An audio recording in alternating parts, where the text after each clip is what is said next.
After my 3 visits to Hersheypark in the span of a year, I've gotten to ride Skyrush a dozen amount of times, and let me tell you, I officially declare this thing the most insane coaster I have ever ridden. Not to be confused with the most intense coaster I've ridden, which is not surprisingly I-305. And I'm gonna be honest, this may even be my number 1 roller coaster. From the bone-crushing positive G's, to the spine-lifting ejector airtime, and the insane lateral whips, this coaster does not mess around at all. Remember when I said Pantheon had the perfect combination of elements that coaster enthusiasts love all combined into one ride? Well, although Skyrush doesn't have as much variety in terms of its different elements, and it doesn't have any inversions, it still more than fulfills the positive G's, insane ejector airtime, insane first drop, and vicious laterals category. On top of that, it takes on each element with so much more power than any of Pantheon's variety of elements. On typical weekdays during the regular season in the summer, Skyrush gets a really high amount of crowds in the morning, and most of the switchbacks at the bottom of the queue can often get full. I assume this is because Hersheypark's layout is kind of weird. The first set of coasters are in one area of the park, and then in order to get to the second half of the park, you have to walk all the way up the hill, and the path taking you to the other side of the park doesn't have much to do. However, as the afternoon approaches, Skyrush becomes either a station wait or a walk-on. This is so great for me, because then I can marathon what may be my number 1 coaster. A lot of enthusiasts' number 1 coaster is Steel Vengeance, and as you've seen, that coaster is always and probably will be impossible to marathon. In the afternoon, if you wanted to, you could probably marathon this thing to oblivion. On my second visit to Hersheypark Dark Nights, the park opened at 2 p.m., and there were thunderclouds in the area, with thunderstorms in the forecast for later that day. When I got to Skyrush right after the park opened, it was a station wait.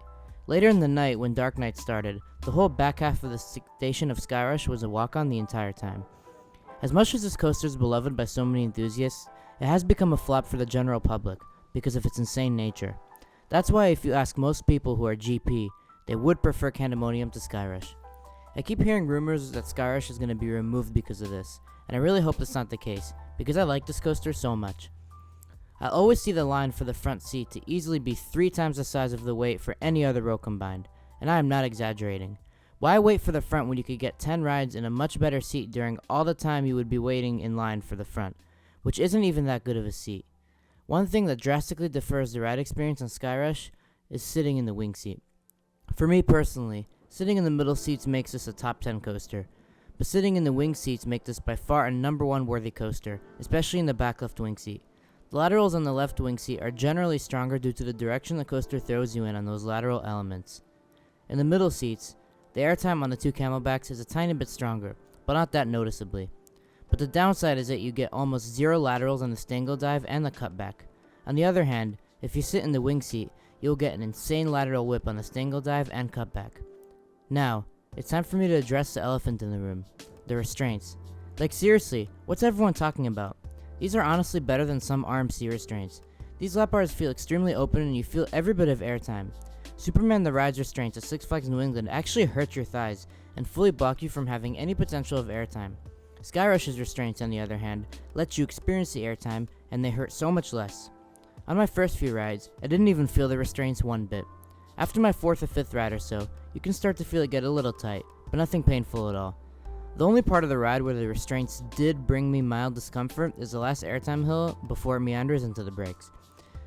Because by that point, the lap bar has had the chance to come down further due to the forces of the ride. But I've never been that fond of that last airtime hill anyway. Now, let's get into the ride layout. Just a note, I haven't ridden the very front of Skyrush, but I did ride second to front, and from what I remember, every element seems weaker in that row. So there is no need for me to specify how each element feels in each row, because that applies to every element. You start by ascending the imposing 213-foot cable lift. This thing takes you up there fast. I even heard the ride operator announce that it's the fastest lift hill in the world. I would be shocked if that was the case. Once you get up there, you have no time to appreciate the view of Hershey, because before you know it, you're already experiencing by far the best first drop on a roller coaster. This is by far my favorite moment on any coaster I've ridden. Unlike other first drops, this one has a special kink to it. When a drop starts, the ride gradually ejects you out of your seat, and the further the train goes down the drop, the further you leave your seat. In the middle of the drop, you think you've hit your maximum level of ejector airtime, but nope, all of a sudden, bam. While you're already out of your seat, your entire body suddenly gets jolted forward even further.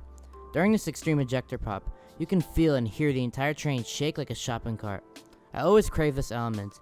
and it gives me such a rush every time. Think about it like El Toro's drop, but while you've already hit your maximum level of ejector at the apex of the drop, there's an extra pop of ejector that comes after.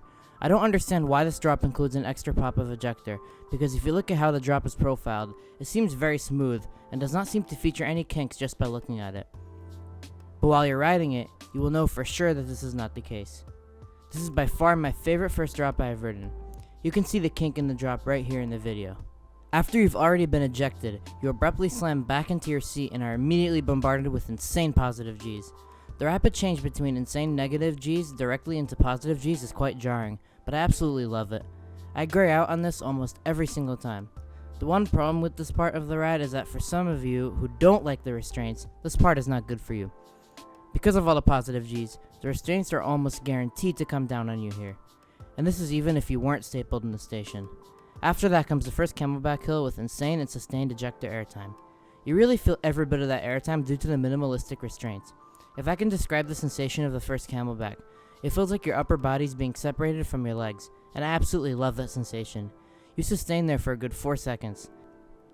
The airtime is slightly stronger than middle seats, but not by that much. You still get some legendary airtime on the wing seats too. The next turn is by far the most intense part of the ride when it comes to positive Gs. I find myself graying out on it almost every single time. Granted, the gray out is a lot stronger when the temperatures are warmer. The second camelback feels exactly the same as the first one, except it just lasts a second shorter. The next turn doesn't pull as strong of positive Gs, but it's still quite intense. Now, the next element is absolutely amazing in the wing seats. This is just part 1 of 2 of the insane lateral jolts experienced on Skyrush. In the middle seats, you get almost no forces on this element, but on the wing seats, especially the back left one, your body gets abruptly thrown to the side, and this moment feels like a total loss of control. On the left wing seat, your body will be sharply and abruptly thrown to the left. On the right wing seats, you will be slightly thrown to the side, but not as abruptly as the left wing seat. And that's the reason why I think the back left wing seat is the best place you can sit on the ride. The entrance into the next turn after the stangle dive will also throw you to the side if you're sitting in the left wing seat, but I don't remember feeling much on the right wing seat. Again, you barely get any forces here in the middle seats. The next element after the turn is by far the best lateral moment I have ever experienced. I even prefer this to the laterals on the Maverick stangle dives and the I-305 style cutbacks. This is because on those two coasters, the vest restraints really inhibit your ability to experience the full force of those lateral maneuvers.